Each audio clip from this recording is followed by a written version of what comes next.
was back in 2020. Damn. That's how long we've been rocking with her. We saw it before you knew it.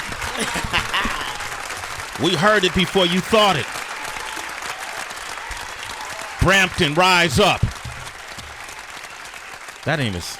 I don't think nobody's ever said Brampton, rise up. That might have been the first time. We're going to start a trend today. We're going to start a trend. Brampton, rise up. Get wild. She'll be performing at Everyday People Sunday, September the 10th. Let that be known. Big round of applause Congratulations. for that. Yeah. Thank you. I really appreciate it. Perfect crowd. Only Yeah? Canadian. Oh, yeah, that's big, right? Word. 2022, only Canadian nominated for a BET Hip Hop Award. Round of applause for that. BET nominated. First woman to win the 2022 Juno Award. Round of applause for that. Hey. She's out here working. This new project, Crying Crystals, is something different for her.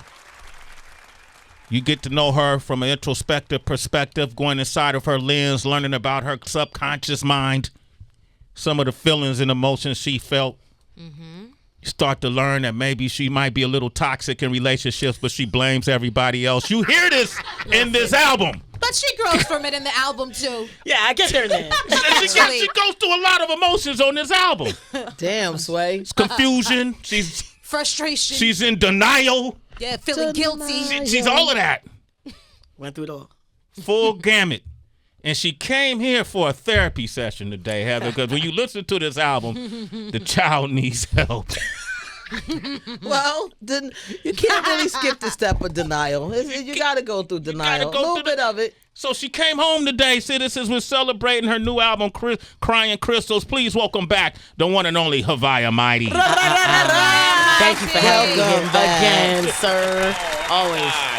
How you been? What's up? Look like you got the Angela Bassett workout kit going on right here. What's that? Listen, I feel like this job and this life requires a lot from you mentally, physically. So I feel like I've been in the gym now, eating better, just trying to. What's your regimen? Because you kind of cut. You walking around, Haviah, like you got a knockout punch or Listen, something. I had to cut the sleeves off. You know. Okay.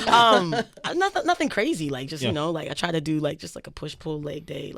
Okay. Just try to actually have a routine. So it's actually growing and motivating myself, eating breakfast in the morning, just simple, basic things. You said I wasn't doing any of it. Really? Nah, I wasn't doing any of that. You work first always, okay, which is how I got here the first time. Okay, but I knew I wouldn't come back if I didn't change something. You know what I mean? I was just too focused on work. I wake up in the morning and then look at my phone and just not do kind of the basic things which you need for yourself mentally. So those are the things I would say the pandemic also forced me to, because pandemic.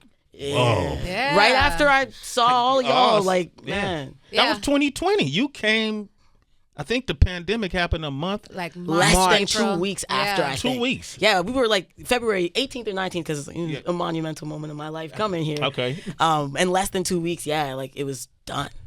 So that was a good memory for me to hold on to. And it was when the world comes back, that could be your reality, but you have to sustain. Not just your music, but your body and your mind. And your mind, right? Mm-hmm. That working out helped, right? It is. Yeah. It's so funny, Haviah, and welcome back for sure, Haviah man. Mighty. So glad to see you. But what is it? We hear so many people say they don't eat breakfast in the morning. It's the first thing I do, I pray, I give thanks, I go meditate. But I make sure after showering, I eat. I have to have that meal. You know what I mean? In the morning to start my day. And it's funny because I used to eat heavier in the morning, like fish, grits, shrimp, do it up in the morning. But I still eat a good breakfast, but it's fruit. It might be some cereal, some oatmeal or something like that. It's so many people in the generation that's just skipping breakfast. What do you think that's about? Is it the phone? Because you said you would wake up and look at the phone first. I feel like our attention span is so short now. Wow. And I feel the attention to actually, make even a smoothie or something that takes 10, 15 minutes, the time to do that right out the gate. I just think oftentimes we wake up very distracted. We wake up thinking about what we were doing last night or what we didn't finish, what we didn't accomplish. And then, maybe it's just kind of the thing that instills that habit. We're losing that. Maybe it's, maybe your parents instilled that. So, you take that with you. But then people my age, the millennials, are doing the same thing I'm doing, and they're having kids. So, are they able to teach their kids to not be on TikTok as soon as you wake up? That's my guess. I mean, I don't have any children or anything, but we hear people say it a lot. Like breakfast is not their thing, and I think it's so important because systemically, and Sway has brought this up to us a lot. Like, you know, there used to be a time when programs would come in the neighborhoods and feed kids breakfast because kids was not getting. Black Panthers did that. Yeah, they were not getting breakfast in the morning, and it was messing with them mentally in school, or they were filling their bodies up with sugar cereals, you know, all the fruity good cereals in the morning, and that's not like real breakfast. It's not sustenance, right? So there's also different theories though from doctors that breakfast is something that was actually manufactured by capitalism, and there's people who say that we don't need breakfast and that we do intermittent fasting, and that actually the first meal from like Homo sapiens was probably had at like 1 p.m. I can't do that, but I know that for me So it was different philosophies for different things. But I know for me, I was taught it was meant to break your fast. Like after you sleeping, you know, you wake up, you do the necessary things that you do, and you have that meal. That's that for if it's water, if it's fruit or whatever. And so it could be something to that as well with the marketing of the cereals bodies too. and all the different things too. Yeah. But it's a big point because I feel like. A lot of people it's almost skip psychological warfare for me. Like I can feel the fuel, like I can feel myself not fueled. The other day I like went to like an amusement park and I had to like walk around and ride rides, and like the level of exertion I could feel because I didn't eat breakfast, or I had a small breakfast. And it just, I could feel my fuel. Like, I'm on 40%, I'm on 30%, I'm on 20%. And I felt like my mind, and so it's interesting that you say that because I don't know so much about the other side of it, but I do know that I know my body wants it. It's just I'm not giving it the time. And it feels like I'm attacking myself, right? Like I can't approach the day the way I want to or maximize the day because by the time 8 p.m. comes, there's no more fuel, right? Or you're fueling at the wrong time and now you're sleeping in the middle of the night, and you know that's probably it's why. not sustainable. It's not, So again, I guess it's just introducing logical, sustainable routines, period. So breakfast is one of those things, working out is one of those things. Just trying to do all of it because this is a dense career, man. It's a game. It's a game. And like I feel like I'm learning a lot. I've learned a lot since I've come like almost 3 years ago, and that's important. 3 years. I love that. Haviah Mighty made 3 years, damn it. Hey. That's a milestone. 3 years. And it's just begun. Your best days are ahead of you. You know, what's what I find really interesting in this album, man. This album. Different. Yeah. You know, you're not necessarily marching in front of the courthouse asking for equality and talking about inequities. You're really diving into relationship dynamics in this album. And I'm assuming they're coming from a personal place, a personal point of view. So I told Tracy earlier, she said, I was thinking about that. What do you think of the album? I said, I think Haviah went through an accumulation of different moments and relationships, and she talks about them all in these songs. You know, moments, things she might have felt during different particular times. What was the motivation? Like, that's a big jump for you. Yeah, I mean, a lot of my music has been politically charged. Yeah. A lot of the things I've put out, and I feel like it's because I got really good at observing my external environment and what's happening in my environment, what's happening to my people, what I feel about it, my perceptions. But I spent a lot of time there because I wasn't comfortable. I spent a lot of time there because I wasn't comfortable observing my internal world. Like I didn't have a perception of my internal world. I feel like I didn't really know who I was that well. I was probably embarrassed about parts of my internal world, so I just focused on what was going on outside, and I felt like I did a good job of telling those stories or like creating impact by like reflecting on those things from my mental. But yeah, I was going through an experience that was just inevitably affecting my ability to even like write songs about what I'm observing. What kind of experience was that? I was in a toxic ass relationship. Okay. It was toxic. It was like, I feel like I experienced things that other people experienced like earlier in life, just like a little bit later and like in the public eye. And it just got to a place where it was like it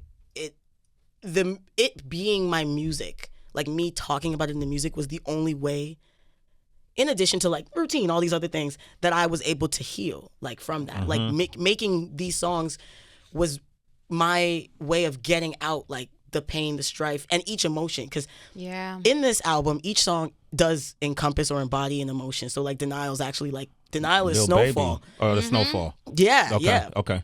right out there, or it might be a little bit after. Like Yeah, after. but But Baby, Snowfall yeah. is confusion. Yeah. Oh, you. You oh, were he confused telling during me. Snowfall. Let me Yeah, let me here go- are the notes. We got the notes for you right here. Yeah.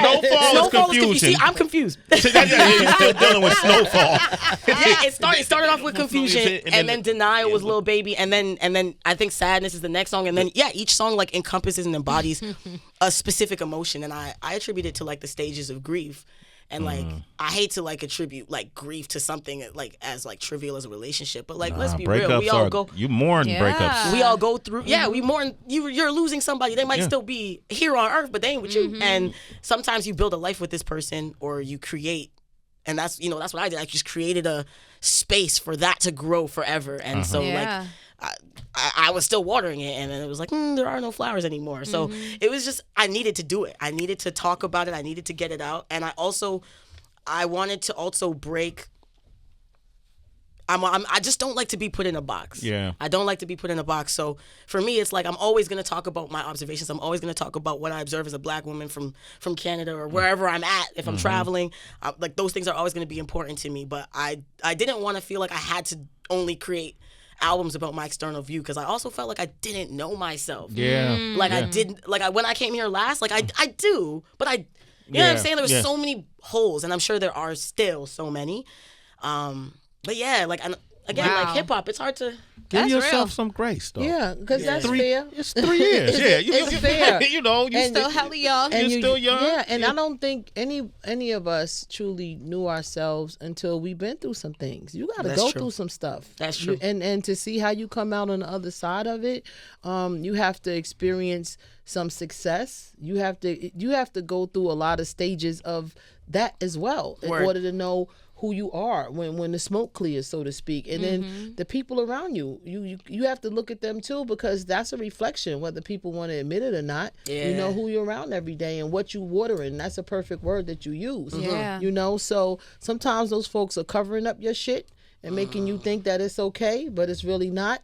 And you won't have to look at yourself to the bottom fall out. But we all have gone, when we will continue to go through it. Right. That's the gift we get for being born. Listen, You keep That's your reward. There you go, You're Haviah. gonna keep figuring out who Here, you take are. this stress. Here, take some confusion. And then That's when for you you do, too. and then when you do, God call you home. It's over. When you finally get this shit together, you out. but I feel like Haviah, you've unearthed these parts of yourself at a faster rate than a lot of folks. And you sharing this is now helping a whole other generation. Maybe it doesn't take them 3 years. It takes them 1 year. Right, you know? right. Because it's really interesting to note, like, a very sneaky form of avoidance is working on all the external problems that you can fix. 'Cause that's productive. You know what I'm saying? We're going to talk about politics. We're going to talk about this. I was going all around the- everything. Anything but me. me. Around the circle, but not within not the Haviah. circle. But I started to Bruh. learn, like, it's in the public eye, right? I Yeah. feel like my expedited process also came from being in the public eye and realizing I'm meeting so many people who have no clue who I am. And like they don't know, and then I started to reflect. And I'm like, I don't know either. Like, Right. and not in the I know what my fundamentals are. I know Your what values. my morals, my values. But I also think, like even just being in a relationship with a woman and being a rapper, like I feel like that was the major thing I was avoiding. Like, I feel like for me, for a long time, I was like, I don't like women. I like this person. Like, because I'm such a part of hip hop and such a part of the craft, and it's not. Yeah, my reality is not always welcome in that world. So I dissociated Straight from up. it, and I kind of told myself that's not my reality until I had to like this relationship. Even though it was so toxic, what I love about it is it forced me to address the realities that I was avoiding. The only way to truly heal was to be okay with myself, and then like okay with myself and who I like, what I like, but then also okay with myself, not with this person. Yeah. But I couldn't do that without being okay with myself as myself, and I had to accept that and still be like, no, I can still spit these bars. Nobody's gonna say nothing. You know what I mean? Like, you can exist in different worlds. Yeah. So I think that was a little bit of a hard part for me too. But I think those two things coinciding expedited that process and made it almost like no other option for me. Like, you can't be an artist out here trying to tell people, trying to create music that you think is impactful, and then you don't know who you are. People can feel that. Yeah. Right? And so there's only so many politically charged albums I would make before people were like, Well, who are you? yeah, like I feel like I would lose interest if the next album was that, because it wasn't where I was mentally, and it wasn't. I mean, we were inside the house, you know. Like, there's of course things I could talk about, like again, But you know, those albums, like after I did 13th Floor, which was the project, 13th Floor, right? yes. I did put out Stock Exchange, and that project was also, you know, pretty politically charged, and I wrote that in the pandemic. So it's like, we got to give variety too, you know? Like, I want to let people know, like, I rap, I sing, I DJ, I play the guitar. Like, we want to do music. Because it's not a relationship. Yeah. And so it requires variety. You don't go on the same date all the time. You know what I'm That's a good saying? analogy, Tracy. Tracy's on I like fire. the analogies today are killing it. Well, Haviah Mighty is here. We getting to know her now. Yeah. Yes, sir. We We're getting connected to know her. deeper. One of the things you learned about in your toxic relationship, let's not just call it that. There were great moments. There was a reason why you and that particular person decided to join forces. Yes. Sure, it was great in the beginning, and you start learning about yourself, and part of that toxicity you're talking about is that process you was going through, probably not knowing who you were 100%, not sure about who that other person, if she knew who she was. But one of the things you learn about relationship that's very important are boundaries. Oh my gosh. That's huge. Boundaries are a motherfucker, boy. Yep. Especially when other people don't want to accept yours. Right. Because they've been so used to the absence of boundaries. The absence of boundaries. You wrote this song, Boundaries. What did you learn about boundaries and why you write this song? I learned that I would never be in that situation if I had them. That's it. Like, that situation, that situation, like, she didn't do anything to me. Like, there are things that happen if I go to specific scenarios, but I was only there because I allowed myself to be there. Like, nobody forced me to go through what I went through. I stayed there, and I told myself denial, or I told myself and I didn't set boundaries. Like, if I truly set boundaries, first time you spoke to me a certain way, don't ever talk to me like that again. Hello. That's it. There you go. That's a boundary, right? I never did those things. It would be like, oh, justify it. Like, well, maybe because my tone, right? And there's certain things that, you know, that's her boundary to set. She could tell me, and she was better at setting boundaries than me, right? So, you know, I learned a lot about myself in that, like, I'm really assertive in my career, and, like, I know what I want, and there's a lot of clarity. And then, like, when I would not do that, I would be the opposite, just like this like unregimented person, not in a negative way. Well, she would probably say different, but just in a way of like, it's like a different human, not planned out, not figured out. And so I was very susceptible to other people's guidance outside of my music, right? Which luckily my music governs what I do, so it's really hard for me to become astray. But like, when you get so close with one person and you trust them and believe, then I was losing sight of myself because I just didn't, you know, like, I didn't know. The only boundary I could set was for music. No, I got to rehearse for this. No, I got to study for this. No, anything else, like, if it wasn't music, I would bend it or break it. Anything else. Because this matters so. And so I use this as a blueprint now. Like, it's like, why are you not navigating life the way you're navigating your business? Because you're very successful in your business. That's wow. Yeah, that should be you transferable. should implement the same skills. Yes. It doesn't I would like turn myself off, like, because it's like, you know, you're drained, so you turn off, and it's like, you gotta be on, like, you gotta until you know yourself, you gotta be on. You gotta, like, be learning and figuring yourself out and challenging yourself. And that's what it sounds like you're doing. I am every day. Let's play this Boundaries. Haviah Mighty is here. You want to speak with her? 888-742-3345. Haviah Mighty. Y'all hear that vibe? Great project. It's called Crying Crystals, and yeah, man. Listen, and she's really exploring, you know, just life in general. When you do you ever go back? Where do you stay now?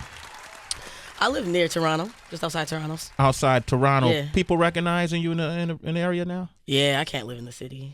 You got there. You already there. Was that a stunt right there? I believe I'm not even trying to stunt. It's just uncomfortable, you know. Like, I'm in the city a lot, and over the last year, I would say, like, I can walk around. I just can't live there. Okay. It's just, they proud of you though. What is it? I think so. Yeah. Okay. Like, I feel like a lot of people, like, sometimes they don't even know what they saw. They're just like, are you so and so? Like, so, you know, we get some brief privileges, you know, like, you know, they put you in a better section at a restaurant, because, you know, they remember something you did in 2018 or something. Like, so it's stuff like that, which is really cool. Or, like, you know, you go to the dispensary and the guy is selling us, like, yo, you make music, right? Like, so it's not anything crazy where I need security or something, but it's really nice to see the city recognizing. They giving you free pre-rolls?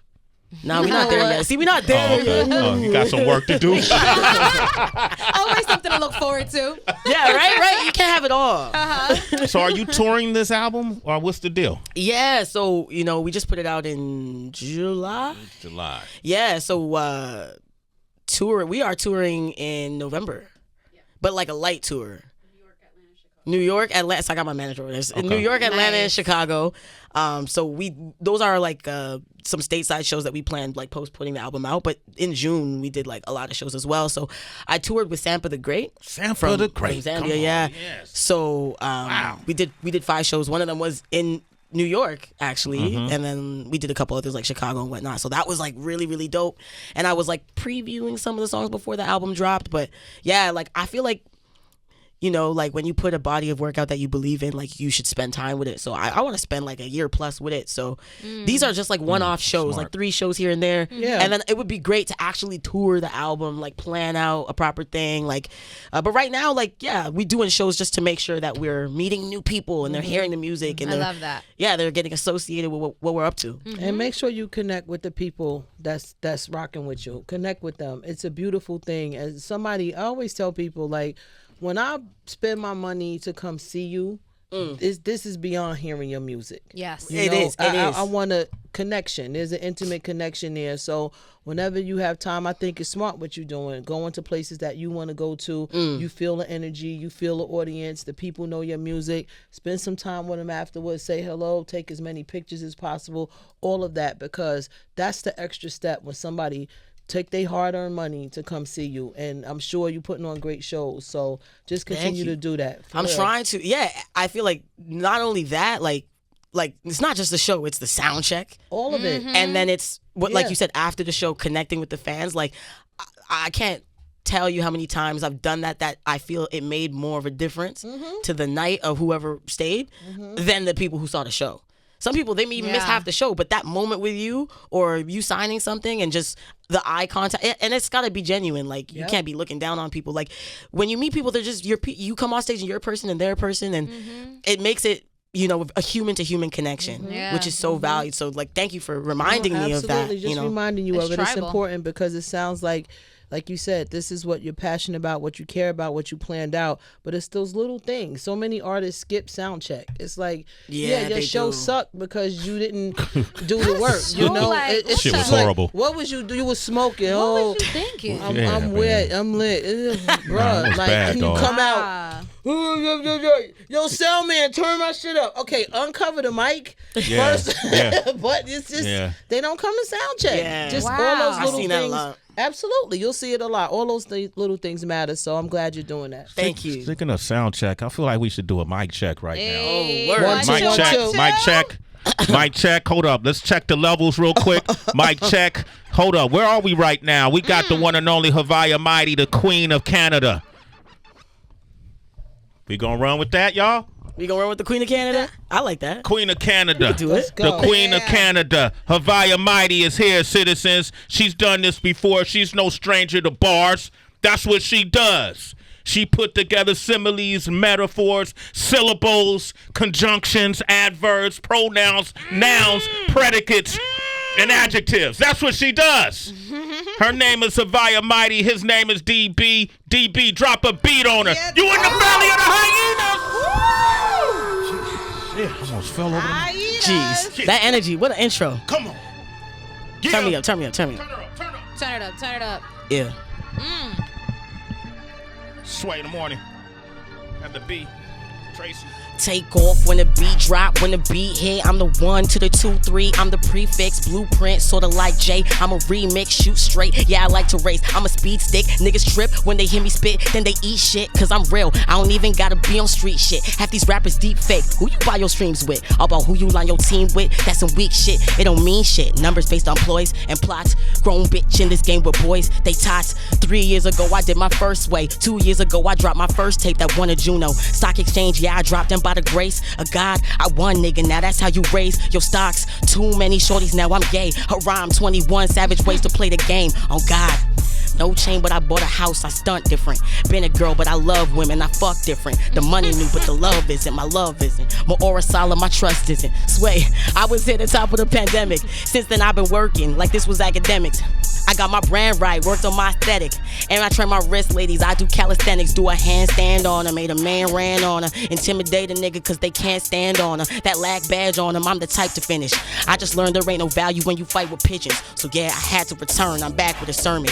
I don't be lacking with words, I'll actually hurt them. These bars crack through your back, then pass through your sternum. I had to eat, yeah, I starve them, I had to desert them. Fold these niggas like a crepe, I had to desert them. Same time I'm getting bags, I had to secure them. I bought that Jeep, I had to insure it. In this life there's wants and needs, I had to insert them. Now I see the details like Daniel with Virgo. And I'm running from these tramps like Disco Inferno. Who my dog and who is not, I had to determine. Let me talk, let me cook. Who my dog and who is not, I had to discern it. Haviah Mighty, Sway in the morning. Off to Europe again, I'm practically German. Hold. Off to Europe again, I'm practically German. What else I gotta do to prove I'm attracted to working? I ain't slept with no execs, I'm actually indie. Never won no damn awards cause they happen to pick me. It's cause I'm ill at the craft. New album, Crying Crystals, I delivered a smash. I be living out my dreams with additional cash. It's crazy cause from my view, ain't no ceiling with fans. 2021 was my ceiling, no. Y'all don't feel my pain. A catheter was in my vein. Infection in my blood and it spread to my heart. Then that motherfucker spread right to my brain. Had a couple strokes then my organs tried to tap. Had to drop an album while not knowing if I passed. Now I notice all the ways I'm holding myself back. The target, I ain't loading any blanks. Sway, I'm focused and I'm back. Yeah. Haviah Mighty, what the hell just happened? You called it the Queen of Canada. I have never seen somebody pause, take a sip of the water in the middle of the freestyle, and drop back on beat. Hold on with the kill. Sway traces out. Thank Calm you. with the kill. That is the first. I was over here like playing levels. I'm an engineer. Yo, the only Shout out to person- DJ though. Thank you, bro. DB. Biggie was the only person, Notorious B.I.G., that rapped in front of us on a show like this and was doing his own edits while he was I was rapping. just gonna ride the fader. You riding the fader like you mixing and putting some, making the snares warmer or something. Haviah Mighty, we got a true MC up in here. We got a hyena up in here. We having fun while you stressing on your verses. You see how comfortable she was in that verse? You saw how she fell in and out whenever she wanted to. I'm smiling too hard. My cheeks hurt. We were laughing. We had a good time. What was the line? I don't know what you had to tell the ladies you could bend your wrist for and do handstands. I don't know what the hell that was about, Haviah. And then the girl, the women. Mom, don't watch this. Yo, Mom, don't watch Dad, it. don't watch this either. You had strokes? Yeah. What happened? Honestly, like, I guess it was the same. No, it was the next year after. It was 2021, right? Yeah, it was literally I was putting out my Project Stock Exchange like that month or the month after, and yeah, I was in Wales and like I was having these crazy symptoms, and like I had to cancel a show, and like I don't do that. Like, and I was just like having these like I felt like I was gonna die, but I was like, there's nothing happened, right? But the symptoms were so bad that we like cut the trip short, went back to the hospital, and then like they had to spend time and figure out that I had a blood infection. I don't know how it happened. You know, that was at the time when COVID was popping and I had to get like the vaccine and stuff. So I don't know, my immunity was definitely in a weird place. I don't know if it was just susceptible to something at the time, but the doctors can't explain it. Nobody knows. But I got a blood infection and I was trying to tour and so it was spreading. So it moved to my heart and then my heart, you know, your heart palpitates, right? Yeah. So it pushed the bacteria to my brain. So I had brain strokes and I didn't even know it. And then I remember when I was in the hospital, we were trying to figure out what was wrong with me, and they were going to do a spinal tap. Oh. Yeah, and I was like, no, I don't want to do that, you know. And they had to CT scan my brain to make sure it was good so that they could do the tap. And then when they CT the brain, they could see I had strokes. And they're like, wow. So that helped them move in another direction and figure out what was going on. And then I had to be like on antibiotics for 6 weeks. I had a catheter in here. Right there. I can see that. Yeah. You could you could still see it to this day. And so that is another reason why when I got better, like I was like, man, like my heart was weak. Like performing, like it took a while to get back to 100%. I don't even know if it's a full 100 because like I could perform, but I can't play ball the same or like could be age though. I don't know. But what were your symptoms? like, it was like, Christina, do you remember? Fevers, crazy fevers, sweating. I was having like double vision and like seeing things on the sides of my eyes. But it was just mostly like I was having like I had blood clots in my fingernails and toenails. Wow. So like it felt like I was like on ice on my like extremities, they call it, right? And then like just like puking, like it was like it just I couldn't discern it at all. And my mom, she worked in the health field, and so I really thank you, Mom, so much, because she really put the value on like you got to do something about this, because I was like, nah, it's good. Like I to me it just felt like it was gonna pass, and she's like, nah, this sounds like a serious infection. She's like, the symptoms sound like something's in there, and that's why she was like thinking certain things they wanted to check for the spinal tap. She was right about the infection, she just was not right about the type of infection. I think she was thinking meningitis or something like this, because the symptoms. So that was what they were gonna like go down, and then and it was like it's crazy to think about that time, like. Because when I talk about it, I almost feel like, because I'm here, like, don't make it sound like it was worse than it was, but it was bad. No, you had strokes. You don't have to. You don't have to say anything from this point on. Don't worry, it was as bad as it sounds. It was worse than it was. Yeah. Because you could have floated around. Give it a week. It'll pass through. And you might not have made it through that week. Honestly, like the doctors said, like if you didn't come today, like we don't know. And like the thing is, the symptoms when we came were unbearable. Like we were in the UK, right? And we had interviews, stuff like this lined up. But I'm always excited to meet new people, like you said, like meet people, look them in the eye. I couldn't do it. I canceled all these things. I was laying in the bed, like literally like that. Like, so I'm like, I don't know what's wrong with me, but like I can't function. So my mom was like, there's no way that you're not coming back home early. Like you have to. And my sister, shout out Omega Mighty too. Yeah. My sister picked me up at the airport. It's Caribbean parents. Yo, they know. They don't play. They don't play. They don't play. Yeah. I remember you talked about your parents last time you was here. Tell your mom I said salute in your pops. For real. All right, and your sister. For that. I don't know how many siblings you got, but we're glad you're here. Amen. And you did what you were supposed to do. Appreciate it. You're here for a reason. Absolutely. Crying Crystals is the name of the album. Woo! Haviah Mighty is the name of the artist. Make sure y'all follow and support her. Anything you want to say in closing? Honestly, Sway, I'm happy to be here, like for real. Like, thank you for bringing me back. Thank you. It's so beautiful to see you again. To meet. I don't know if I met. You didn't meet Torch. Yeah, new people, but it's great to meet y'all. Great to meet the DJ as well. DB, what's up? And like, just having the team out, like it feels like family, and like I feel like this is our second time meeting. You family. I'm definitely you my sibling. You my little sibling now. Listen, I'm like now I'm getting familiar with no. You a mentor to me. There you go. I'm getting on more planes though, so I hope to be coming out to New York more, and hopefully we could chop it up outside of this setting. Yeah, we got each other's info, I believe. I think so. We'll make sure. Come hang with us, Yes, Haviah. for real. You Fuck family. with you, Haviah. Thank you. Congratulations on the Beautiful project. spirit.